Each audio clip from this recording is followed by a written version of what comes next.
So, hello everyone, welcome back. My name's Max. This is Rose, my van slash home.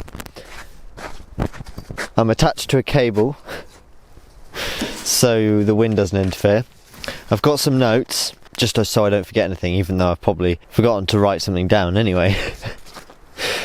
But, right, so someone requested this. I shared this channel on the Facebook group, so thank you to those who came over from the links on Facebook in the groups. I do appreciate that, and I hope you find this informative. And if you have any video suggestions, just let me know, and I'll try my best to make something if I can. So in terms of oils, I carry 15W40 mineral oil, which is what I have in the van. Now for these, I'm up in Scotland by the way as well, forgot to mention that bit. Up near Inverness, quite high up. It was cold, down to -10, but now we're up at 5 degrees, and it was 1 degree last night. But anyway, you don't care about that. The van is fine. It could do with 10W40 in these kind of temperatures though, but I know I'm only going to see -10, maybe -13, 14 at the most, you know, very rarely, so it's not really an issue. And then it'll be up to like 15, 16, 17 degrees sometimes. So yeah, I've just put 15W40 in. If I go anywhere colder than this, or you go anywhere colder than this, recommend using 10W40. By the way, mine is a 310D OM602 5-cylinder. I just use Manol oil. I'll stick a picture screen up on now. Quite cheap online from a car parts website. Maybe I'll link it below if I've got the link. But yeah, it's relatively cheap from there, so, and it's a known brand, so you know, I'm not just putting shit in the engine.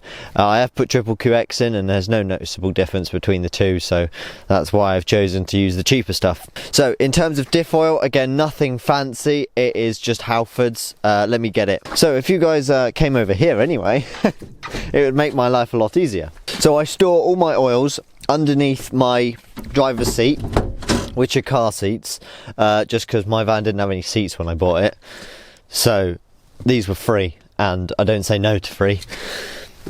So it's in a triple QX bottle because the Manol stuff I buy in 10 litres, so yeah, I don't want to be lugging one of them around in my van. This is just left over from a 10 litre, and there was about 2 litres, now there's about 1.5 litres. This engine really doesn't use much. I top it up maybe like once every other month. I change the oil, for those interested, every 5,000. Mercedes themselves recommend 6,000 miles, that is 10,000 kilometres. So I just rounded the 6,000 miles to 5,000, so it's easy to know on my odometer. So it's every 255,000 miles, 260,000 miles will be my next service, because it's on 256 now. So yeah, every 5,000 miles.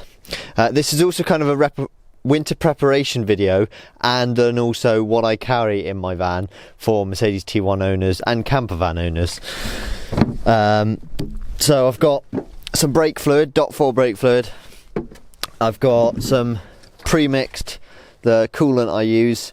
It's some more expensive stuff, and it's got up to 5 years protection rather than 3, so it's kind of worth it. It's almost twice as long. I also carry Diff Oil in a peanut butter tub and Gearbox oil in a Diff Oil tub, because I needed to get the gearbox oil in, and I bought a 5 litre thing, so I used this thing with a straw because I didn't have anything else, but I had to put the Diff Oil in something, so that's why that's there. So this is the Diff Oil. It's just gear oil as well. I use EP80, W90 and GL5 apparently is what you want as well. Same with the gearbox oil. I can't remember exactly the numbers because, well, it doesn't have the tub here because it's in my dad's, but I'll stick it down here so you guys know what the gearbox oil is. That was just bought off Autodoc. But yeah, that's all the oils I carry in there. And I don't really check the gearbox or diff oil. I've changed them, and unless I have any problems, I'm kind of assuming that they're all good. But you probably check them every time you kind of do a major service, maybe once a year, you know, give them a little look at. I don't know how often you should change them either. I'm not an absolute professional at this stuff. I just wing it and hope for the best. So under the other side is just a Chinese eBay air compressor, which has a cigarette lighter socket, and that's so I can do the tyre pressures out on the road in the middle of nowhere like this, and I just kind of think that's quite important. Let's have a little look at my list. So yeah, I check the oil, back to the oil, I check the oil about once every week, or before like a long drive, if there's a long drive coming up, and maybe after the long drive as well, because maybe it got hot and stuff. So yeah, and then in terms of oil filters and fuel filters, I have one spare pre-filter, which is located under the injector pump on the left hand side of the engine, on the passenger side for right hand drive, or driver's side for left hand drive. So yeah, there's a little pre-filter, and then there's also a main filter. I don't actually have any filters. I definitely should, in case they get blocked or anything happens, but I just never got around to buying it yet. Onto the back of the van, because there's a large thing that many people might overlook. So here we are. This is it. A spare wheel. Now, you know, it might sound obvious, but my van didn't come with one of these, and if it's just an old van that you've picked up, it may well not have a spare as well. I managed to get one, because mine are 15, so quite rare, but I did manage to get one. 50 quid. Not the most cheapest, but it was in good condition and it matches all the others. So yeah, and it was free delivery off eBay. So I didn't have a tyre, so I got that one actually put on when I did my new rear tyres, which is good to have good tyres. I've got Michelin and Gillish Cross Climates, but only on the rear because that's all I could afford. But I will do the fronts at some point as well. And as well as the air compressor as well, I also have a puncture repair kit, so that if it's just a small puncture that's, you know, within the limits to fix and easy enough, I can just fix it on the side of the road, rather than having to go to a tyre shop or having to use the spare that is different. One other thing about lower down is obviously we all care about rust on these vans. It's a big part of our lives. Now, the best thing I can suggest is mud flaps on all four wheels, really. Mainly the front ones, they're the most important. But the thing is what happens is the thing that kills these vans usually is the build up of mud and salt. If you're in a country like this, or England even, just, you know, where they salt the roads and you go down tracks and it gets filled with mud, you don't want that going all over your chassis, because then that holds the moisture and it rusts out. So the best thing you could do is fit mud flaps. Travelling around these areas with such low fuel economy, it's good to have a jerry can. This is actually full now. I probably shouldn't tell you that, so if you come up to my van, please don't nick my diesel. It usually is empty, but because I'm going to these remote spots, I just thought I'd fill it. Because if you're adventuring around and then you need to go back to a fuel station but it's too far, that would give me an extra probably 50 miles. And I forgot something on the rust front again. This isn't a very organised video despite the notes. Lanagard is, or just rust, you know, under seal, but I've had great experience with the Lanagard and the wax they have as well. Put that on the leaf springs and all the joints, because where they have those lap joints that spot welded, when moisture gets behind them, it expands, because that's what rust does, and then it makes a hole, and before you know it, it's an MOT fail. And that's what largely mine was rusted on. And I see plates on them all the time, and this had a few on them, on those joins. They're the weak point. So put the grease on them and then just Lanagard everything. And so far, she's not bright orange or rusting away. So I'm going to take you inside and show you my spare parts department. So if you're new around here, you might not know I have a subfloor in my van.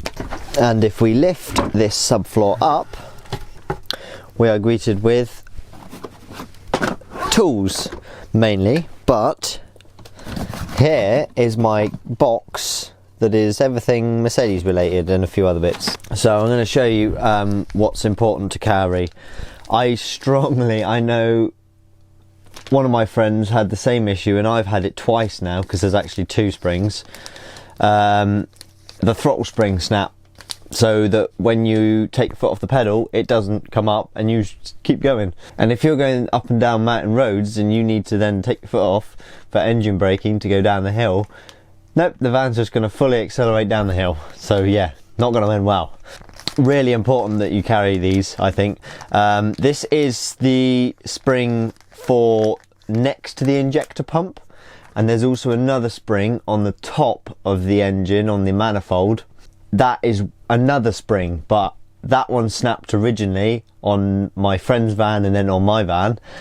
But since then, I've also had the one down the side of the injector snap. But when I went and bought the one for the top of the engine, the guy at Mercedes actually bought this one, which is the one for the side of the injector, but it still works.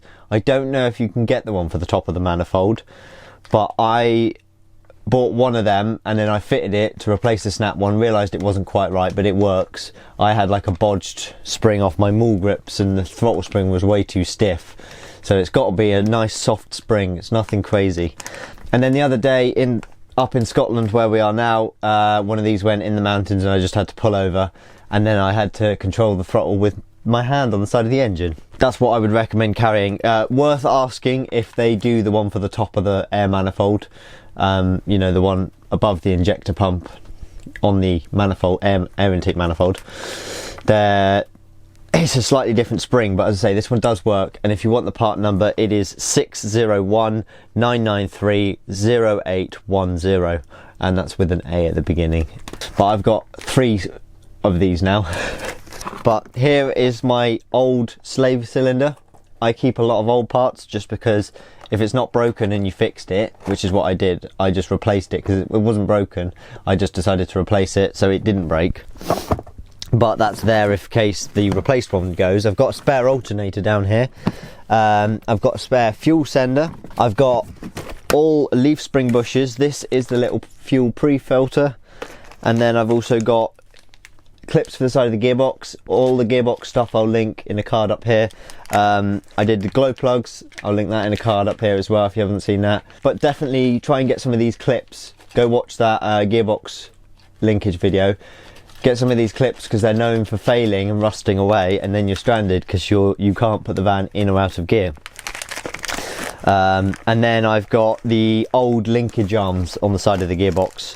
As I say, you can buy all of these, and I've linked it in the description of that video. So as I say, if you're interested in the gear linkage stuff, and it's worth doing, definitely if you're doing mileage, then yeah, I'll go check out that other video, basically. So, foolish mistake, when I did my clutch master cylinder, the hose looked a bit shit, but me and my friend didn't have any hose between us, so I couldn't replace it, and then it started to leak, so carry some fuel hose. I managed to buy some. I've got leaf spring bushes for no other reason that I'm just waiting to replace them. That's what's in here. I've got spare marker lights, spare bulb, spare UJ, wheel bearing, and crank seal, because I need to do anything that you think you might need doing, even if you don't have the time to do it, because these vans do just kind of go on with their problems, and it doesn't really matter, they just still drive on. But just have the part just in case it suddenly goes, and then you can replace it, especially if you do the work yourself. But if not, then you've got the part to give to a mechanic, because a lot of the time they couldn't source something like that. I've got my old water pump that I replaced. That was a long time ago, I haven't done a video on that. And I've got old pulleys that were off the front of the engine. They were shot, but they still spin, so if one of those completely stops and it's, you know, shitting itself, then I can replace it with a working bad one rather than a non-working bad one. Again, that's all the theory behind keeping something that's not quite gone yet. And I think that one on the end there is just more leaf spring bushes. And I've also got a spare auxiliary belt and master cylinder. So yeah, any parts that you can kind of think. I've also got a spare mud flap because I have ripped one of mine off in the past. So yeah, lots and lots of parts to be carried, but as I say, you don't necessarily need them. It's just preventative maintenance and keeping things that, you know, aren't quite dead yet, so they could get you out shipped as a part, not as a reliable part, just as I say, get you out the ship part. So yeah, that's what I carry. If you've got any questions or I missed out anything, because I probably did, then do, you know, let me know in the comments. And if you're not subscribed, I'd really appreciate subscribe, and like this video if you haven't, and I'll see you in the next one.